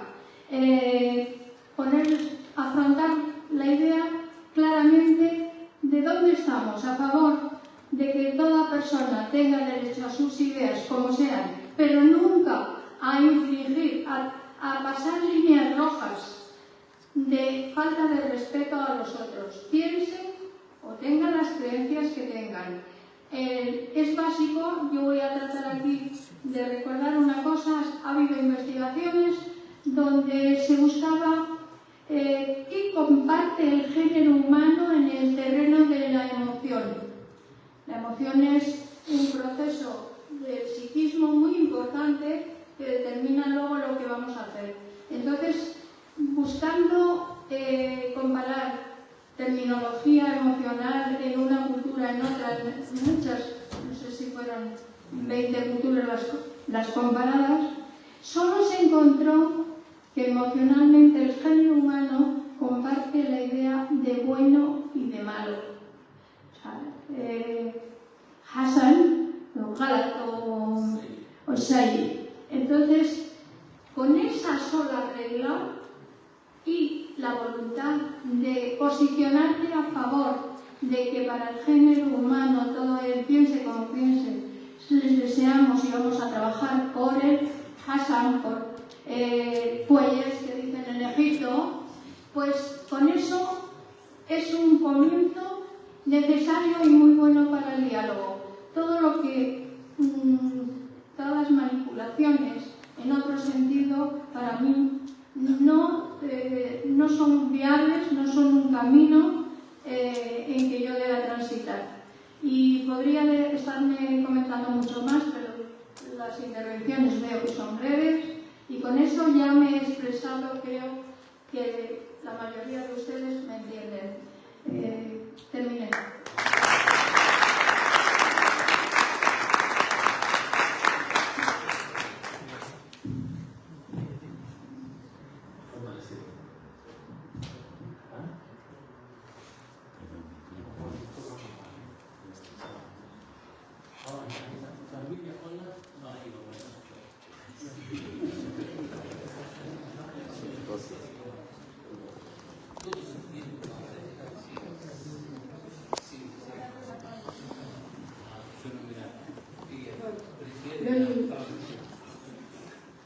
الخلاصة يعني فكرتين أساسيتين. أول شيء هي أن تذكر المعتقدات تتكون في كل إنسان بنفس الطريقة، فإذا اختلفنا مع الآخر يعني لا نسيء الظن، بل أن نحاول أن نفهم ما هي الأفكار أو الخبرات التي تكتسبها في حياتي، وبهذا الأساس يعني نستمع إلى يعني بأدب إلى ما يعتقده. وثاني شيء أهمية النظر في التاريخ وفي الأسباب التي تجعل الناس أو سلطة ما تنتهك حقوق الآخر وتسبب لهم الأذى والعذاب. ولماذا يعني بعض المجتمعات أو بعض السلطات لا تعطي الأفراد الحرية ليعتقدوا ما يشاءون يعتقدوا ما يشاءون. الفكرتين هي أهمية فهم كيف وصل إلى الاعتقادات التي عنده الآن، والفكرة الثانية هي أهمية فهم التاريخ ولماذا السلطات تنتهك حقوق الأفراد.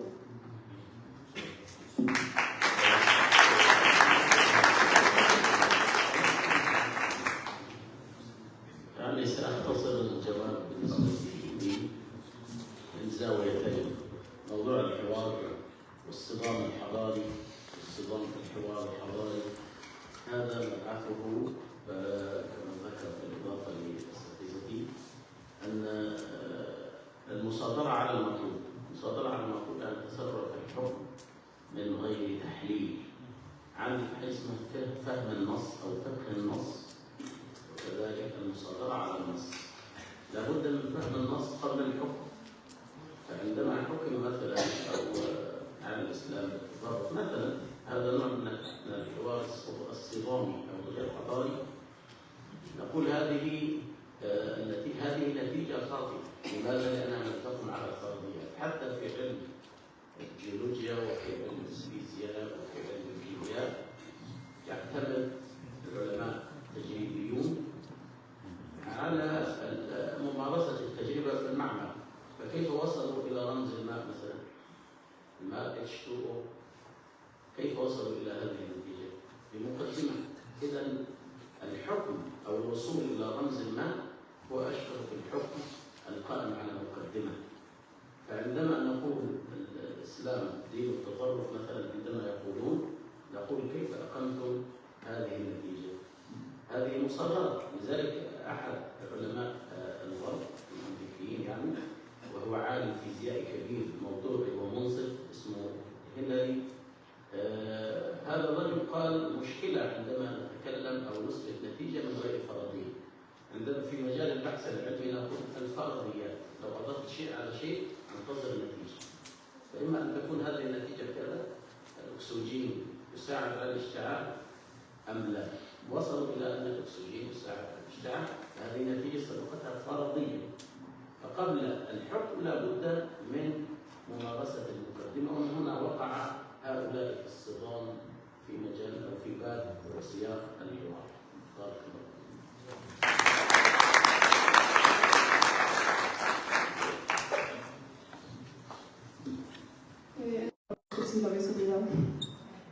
cómo poder tener un diálogo productivo sin renunciar a nuestros valores.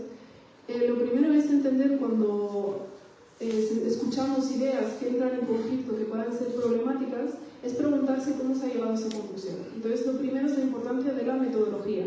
Si alguien aboga por la idea del choque de civilizaciones, la primera pregunta antes de responder es preguntar a la persona de dónde ha sacado la conclusión de que hay un choque inevitable entre las civilizaciones. ¿En qué argumentos o en qué cosas se basa para decir que las religiones son una fuente de conflicto? Entonces, lo primero, y él ponía el ejemplo de que así es como se hace, cualquier diálogo tiene que estar basado en un conocimiento real, y el conocimiento real es como las ciencias experimentales o las ciencias exactas, en las que tú, antes de decir una conclusión, además esto es la composición del agua, etcétera, etcétera, pones una lista de argumentos o de pruebas que abogan por esa conclusión. Entonces, el resumen de la respuesta es importante para poder tener un diálogo productivo el seguir una metodología que realmente busca la verdad basándose en los argumentos que va a presentar cada religión a partir de sus textos y de su experiencia histórica.